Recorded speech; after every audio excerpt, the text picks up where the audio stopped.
What's up? What's up? What's up, people? It's your boy, Jermaine McCrimmon, and welcome to Humanity Unplugged podcast. I'm your host, and I have a lot of things to share with you guys this week. This Tuesday, March 25th, 2025. We're done with March. It's in, it's out. March Madness is going on, and World Madness is going on too. First off, we always got to start off with the Most High, give us the wisdom and knowledge to be here, so we might as well do something with it. So here we are. I'd like to give a thanks and a shout out to all the members, Facebook, social media, YouTube. You guys are great. I thank you guys from all over. We're still bringing y'all content, getting some things set up. We're here. And again, we just want to say thank you. I'm sounding a little bit better, but still not totally over the cold. I watch the news. I got 3 different things to talk about. 2 of them are pretty lengthy. No videos, though, just me talking. And I'm going to get warm. I'm telling you now, I might, go over the edge because some of this is just common sense. I'm not saying you can't do it, but I'm saying the odds are not in your favor. And a lot of times when your gut feeling tell you something, or when the odds are not in your favor, you listen to the odds. They normally it's like that. So, and that's how we do our investments on the ratio, the odds of where to invest money in, things as such. Our life is based upon how we make decisions. So 2 of these stories, to me, very bad decision making, and it costs people. I'm not saying it happens all the time, but I am saying that these things do happen a lot because of the odds. So the first story I want to talk about today is the mass shooting in Los Cruces Park in Mexico. 15 people were shot. Out of the 15, 3 were dead. So this happened, I believe, about 4 days ago. People were out in the park area because of a car show. They was having a great time. Everything was happening. People having a great time out there. Cars are showing off, spinning tires, doing donuts. Music are playing. Park was packed. Now, the governor of Mexico said this area crime rate has risen to 40%.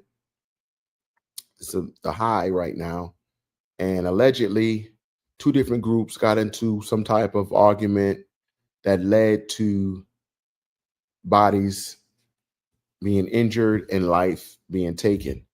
It's unfortunate because in our world that we are in today, nowhere is safe.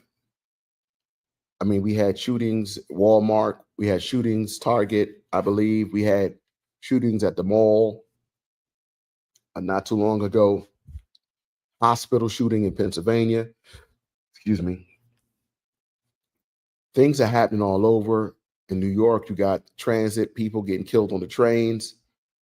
It just happens a lot often. It just happens everywhere. So you're not safe anywhere you go. Just got to be aware and stay in touch with the Most High to keep you safe. It's unfortunate. A 19, a 18, and a 16-year-old boy, they all was murdered. It's unfortunate. These kids will never see the light of day. Maybe 2 of them, maybe don't even have a driver license, and they're already out of here. It's so sad. You look at back on your children, you tell your kids, be safe. Don't hang out like that. Stay at home. You try to keep them in the house and keep them safe. Put some type of wall or some type of structure in between that bullet, because a bullet don't have a name on it. I know the parents of these kids never thought that last Saturday would be the last day that they see their kids, alive. So my heart goes out to them, along with anyone that's suffering things happen. Over the weekend, we lost George Foreman. I don't know if you guys know who George Foreman is, but world heavyweight champion George Foreman, a preacher, big family. George was one of the best heavyweight boxers in our time, the 20th century. That man was putting it in. He hit hard. He wasn't scared of no one. He got in that ring. He did what he did. And he passed this weekend. Very sad to hear that. So my heart go out to his family because George was in my era. Like Roy Jones is in my era. Tank and these guys, Crawford, I'm a part of that, but that's not really my era. But anyway, it's sad that these things happen. Moving back to the mass shooting in Mexico is just unfortunate. It's really, really unfortunate. As I get more information, I'll let you guys know. What they're saying now, 2 people are under close surveillance or the lookout for arrests being made. 2 people they're trying to identify. They're not giving out no names, but because they don't want them to be on the run. So, but they are looking at 2 people so far in that mass shooting. Now, this next topic I'm gonna talk about, guys, I have to paint the picture and give you the story before we go into all of the questions and all of these unknown factors that really gets me warm. So I want to let you guys know about a woman, 62-year-old, what's her name? Samantha Bryson. She's out of California. Very nice woman. She has 2 kids, 6 grandkids, 2 sons, 6 grandkids, doing her thing. She's all over. She's into church. She's very active. Looked like she's just a nice African-American woman who's doing her thing. Great heart. Give her shirt off the back to anybody. Got a great support group. Just a nice person. She's involved with her grandkids. She's involved at the church. She has a great girlfriend crew she rolls with. Everything is great. Somehow, she started talking to this person, David Bryson. David Bryson is 54 years old, and she started talking to him on social media, on the phone. David Bryson is incarcerated at Mule Creek Prison in California. He's serving 4 consecutive life sentences plus 20 for murdering 4 men that attempted to rob his apartment. And he killed them executioner style in 1993. He's serving 4 consecutive life sentences plus 20 years. He's never coming out, and he's not eligible for parole ever. Now, I say that with emphasis because this is important. As we move into the story, this is a true story, guys. This is what happened in March 13, 2025. Anyway, she meets him. She talks to him on the phone. He tells her where she's at. She goes to the prison. After talking on the phone about Christ and doing all this, they connect. Beautiful story about connecting, finding love and all that. I understand. I have my questions. I will talk about it after I finish the story. They're involved. They really like each other. Somehow, some way, he proposed, or maybe she proposed. I don't know. But they got married sometime in September of 2024. It's great. I'm all with getting married. So now she's coming by the prison, having conjugal visits. That means unsupervised visits. You do not get conjugal visits if you don't have good behavior. That's one. You have to be no trouble in the society, which is the prison society. You have to have no infractions. You got to be on good standard. They don't just give you conjugal visits just because you're married. You got to meet the qualifications with that. Now, with these conjugal visits, you're able to stay with that loved one 3 to 40 hours at times. And this is great. You know, you can stay with that loved one 2-3 days. It's like a mini apartment and it's unsupervised. There's no cameras there. You got privacy. You talking with her, she's talking with him, we talking to each other. We having relatios. It's happening. Bang, bang, bang, bang. They doing their thing. It's a regular, she cooked for him, he cooks for her. They watch TV. All this stuff is there. They make it very, very nice accommodations. But you're still in prison. And in life, when you look back at things like this, what more you want in a relationship? What more you want other than to spend time with that person? Doesn't matter if you're in a shoebox. You want to spend time with that person. You want to be there in that person. No matter what it is, you want to sleep in that bed with that person. You want to be able to cuddle and rub feet together in that bed with that person. Share a shower once in a while with that person. Spend time with that person. So I understand why Stephanie, she felt the way she felt. And also she's 62. She's not young. She's at the age of retiring. And maybe she didn't have a loved one in a while. According to the video that I saw and things as such, it is emotionally stuff there. Some chapters of where she got hurt before. She might not have got over that stuff. And she was carrying some of that stuff on her.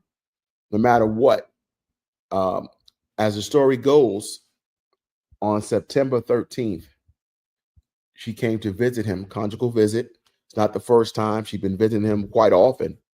And as she visited him around 3 o'clock in the morning, David Bryson made a phone call to his superiors there and told them that his wife is not responsive. So authorities came in there, checked her out, and she died.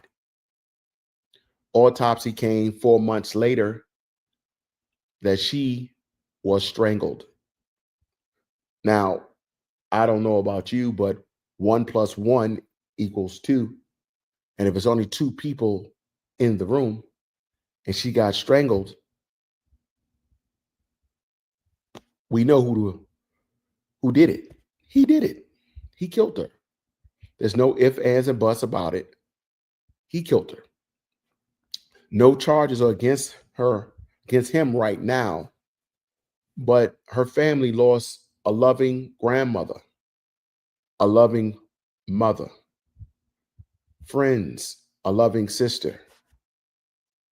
And it's sad that this happened to her, all because she thought she was in love. And I said love and thought because if someone loves you, they don't hurt you. Someone cares about you, they don't do that to you. This man, David Bryson, is never coming out of jail. What's the worst you can do to him? Add time? He's already doing 4 life sentences. So I say this because that's the completion of the story. This happened in California. And I want you guys to know in LA County, this is, where she was from. There's nothing you can do to him.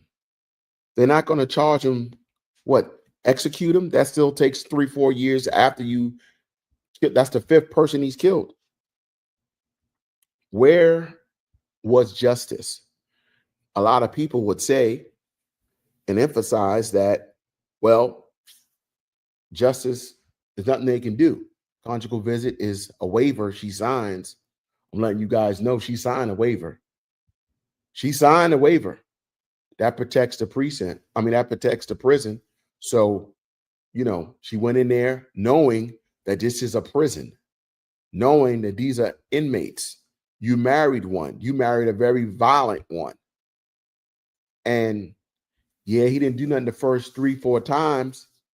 Why would he do it now? Who knows? Maybe the family will never find closure on why this happened. But I have a question. And the question I have is, please explain to me, out of all the men in the world,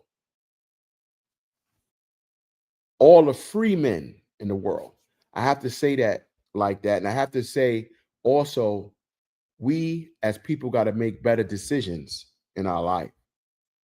So, prison, let's look at that right there. I never heard of a nice prison. I never heard of a prison you can go to and you enjoy being incarcerated.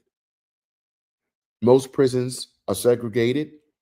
You have whites, blacks, Mexicans, Latin kings. You have um, G's, GDs. You have Blues, which is the 60 Crips, Bloods. You got all type of gangs within this culture of prison. They all have rules and guidelines they go by to coexist. As a man, I wouldn't even want my mama coming to see me in this type of environment. Nevertheless, marry a woman that's going to keep coming here visiting me because she loves me. I understand love, but you got to put a boundary up with your loved one, especially if you know you're going home. Now, this man is doing life 4 times. That means he have to live till he's 420 years old to get out of jail. Because life is considered 100 years. So 4 life sentences plus 20, 420 years old is when he's able to get out of prison. That means he's never getting out, and he knows that. He's conditioned himself for that. Now, I don't know if you know, but in this video, it talks about how Stephanie was trying to change his mindset. Well, guys, I want to tell you something. He was convicted. It happened in 1993, convicted in 1994. You do the math, it's 2025. His mind, I don't know when it starts to change, but once you're in these walls, I don't know. They said in the video, he had no remorse for what he did. Well, I can understand if someone break into your house and you're protecting yourself, executing them behind the head 4 times. That means different in the court. In the courtroom, it's necessary force. Did he have to kill them? He shot them behind the head, execution style. That means either they never seen it coming, or there was a part in that where he could have got away without killing them. If he shot you in the back of your head, that means you didn't see him. You don't know where he's at. Or he turned you around. So if he turned you around, the threat is over. He had time to make another decision. Unfortunately, he did what he did. Lives are lost. 4 men lives was lost because of the decision they made. The decision David made cost him his life. He's in prison. And the decision that Stephanie made to deal with him cost her her life. The moral of the story is decisions we make in this world that we live in can cost you, and you can never repay that debt that it cost you. So he's in jail. He's incarcerated. She tells her sons about the man she met. 2 sons she has. I know they talk to their mother, because in the video it also states that the kids was not with her dealing with a man incarcerated.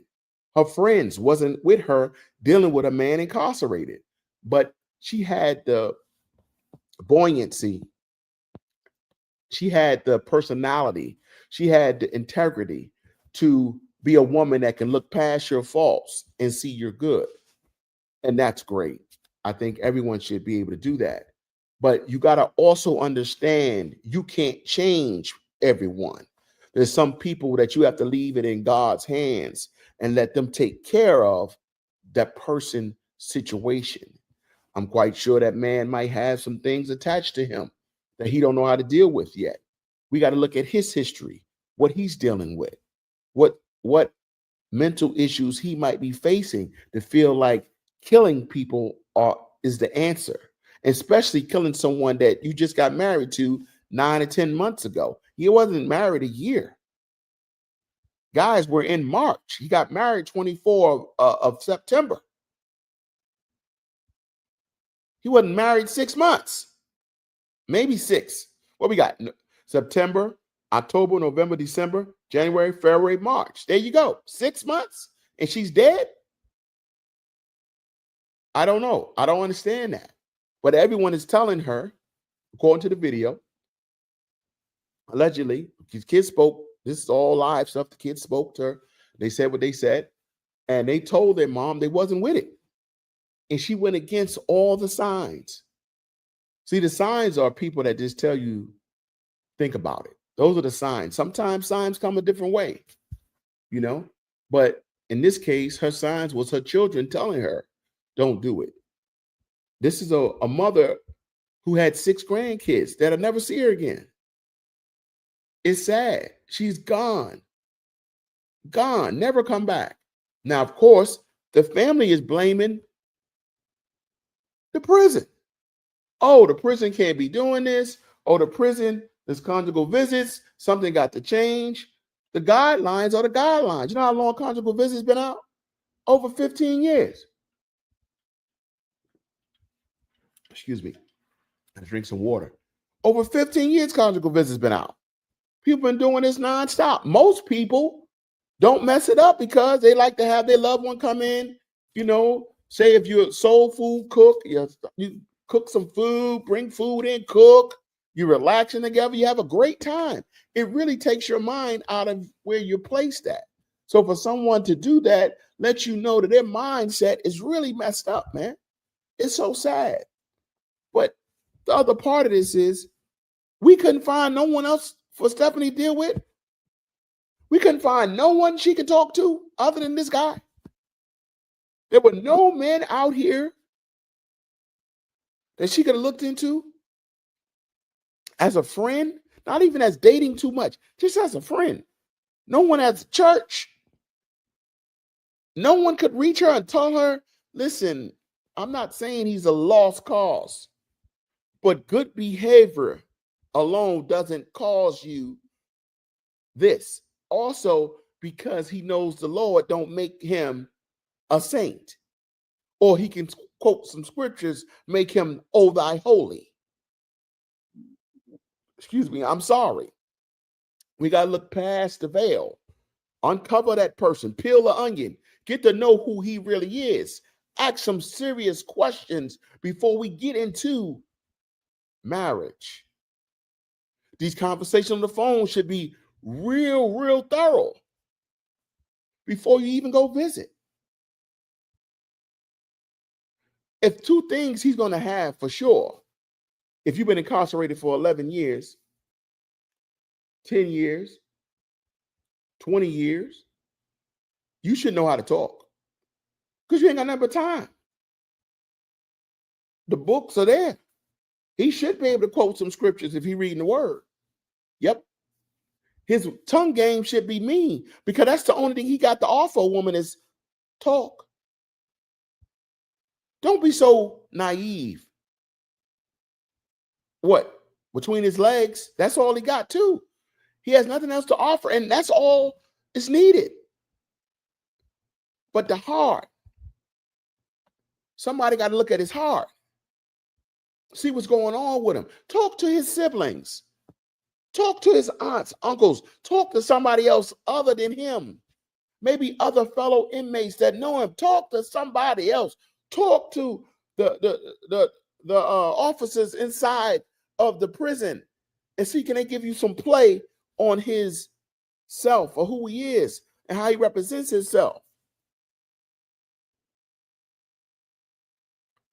Something is wrong. Something was missed. No one could talk to her and tell her, what are we doing? Not saying that once you go to jail, you're condemned. No, I'm not saying that. But I am saying you have to make sure that the chance you're giving them, they want that chance first, not you want the chance for them. Excuse me.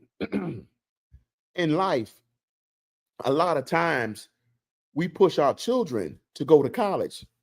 Listen, do your kid want to go to college? It's not when Bill Cosby back in the day and he told Theo, you going to school, you going to college. Those days is over. The kid must want it so you can help provide it for them. You push a kid or anyone to do something that they don't really want to do, it don't turn out good. Those are just the numbers. That's just the facts. You got to be able to do this yourself. They got to want it theyself. So a man that's been in there for 30 years, 20 years, did she find out what happened to his last girlfriend? Did he ever have a girlfriend prior? Do he have any sisters? Did he talk to the sisters, aunts, mothers, fathers, brothers? Did he talk to anyone to really get an insight on this man before you dedicate your life, time, freedom to him? That's my question, America. As I get more information about this story, I will talk more about it if I get any more information. Right now, there's no charges on David at all. He's been moved to another prison for sure, but no charges. The last story I want to talk to you guys about, it happened this weekend as well, out in Memphis. Pastor Ricky Floyd. He's a well-known pastor in Memphis. Ricky Floyd is a married man with children, head of a church. They do their thing. Beautiful place. Nothing but good things I hear. On March 12th, he told his wife he's going to Mama's bar and restaurant. Now, I'm going to tell the whole story. There's a lot of holes in this that I don't like personally, but we're going to hear the story. So March 12th, he went to Mama's bar and restaurant. He was there eating. He met some people there. He met a young lady named Samantha Marion. And Samantha Marion, along with the pastor, Ricky Floyd, had a nice conversation. Now, I don't know if you know, there's a couple of conversations that will turn up a room. Religion is one. Sexuality is two. Politics is three. Those three things will turn the room up to an uproar. People will fight you over religion, politics, and sexuality. It's a fact. Do your research. So they had a heated conversation. Marion, some other people there, and the pastor. It was so heated that the pastor allegedly, according to witnesses there at Mama's Bar and Restaurant out in Memphis, he decided to grab Samantha's phone and throw it down. He allegedly threw a beer towards her direction, didn't hit her, got real heated. Excuse me. It got so heated that they went outside. Now, this is the pastor for Christ, for the church. As my other brother I watch, he's a YouTuber. He says it like that. Now, the pastor get in his GMC Yukon, white. Samantha's filming. He don't like that. He don't like that she's filming. Now, the pastor's in his truck. He's leaving. You're leaving. You're a pastor of a church. You're leaving. He didn't want to stop there. Now, I'm going to tell you something, guys. You can be upset and you can be enraged. There's something that comes around in most people's mind when in a heated situation, especially with a female, and it's a male. First thing is, trust me, when I'm about to tell you it happens to every man that's involved in an argument with a female. First thing is, she's a female. What am I doing? It happens in your head. What am I getting this upset about this? Her only weapon is her mouth. Why am I letting her feed into me and get me triggered like this? Anyway, I don't know if Ricky had that conversation with himself.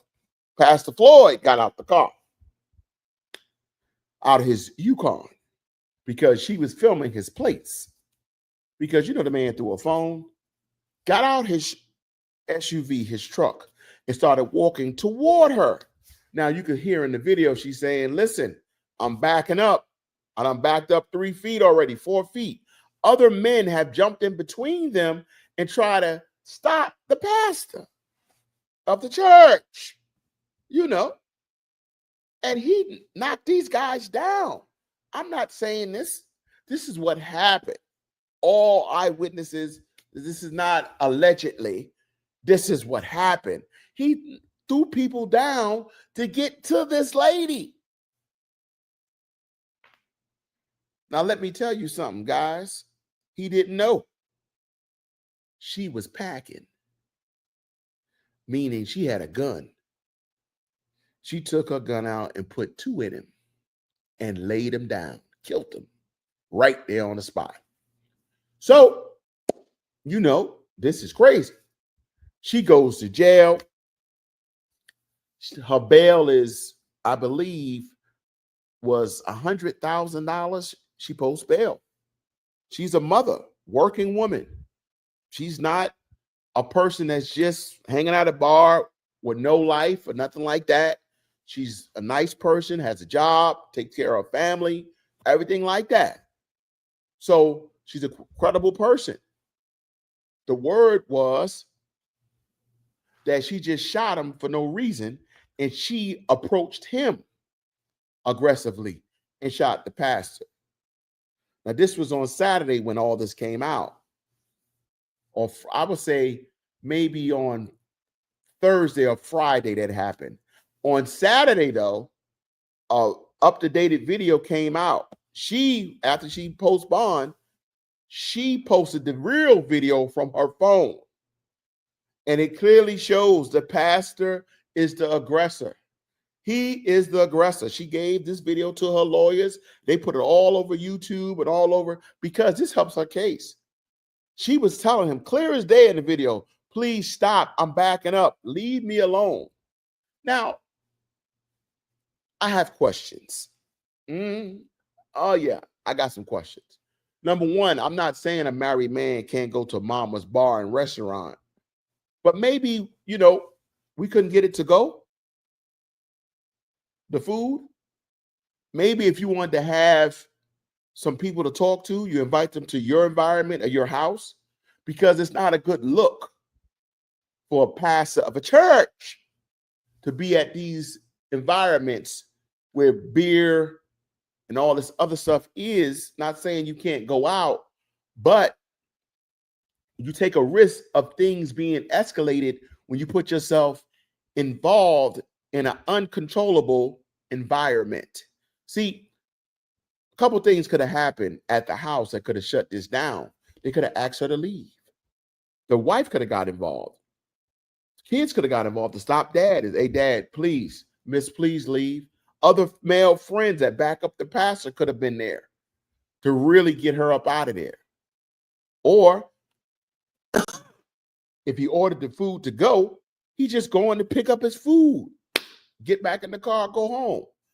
Or his wife could have went with him.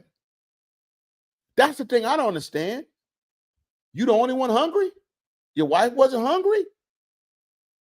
See, sometimes our loved ones help save us from danger by just their presence alone. You know? So that's the first thing. The second thing is, why even have a conversation about religion? You know how that make people feel. It's the same way in church, no matter where you at. Religion causes heated debates. It really does. So now you're leaving out of this mama's bar and restaurant. You're in your vehicle. So what? She's recording you. Big deal. Go home. But he's enraged at this point. Furious. He gets out of the vehicle. That's another thing he did wrong. That's wrong. You're already looking for trouble. You're the aggressor. She didn't come to your car. You came to her. You're the aggressor.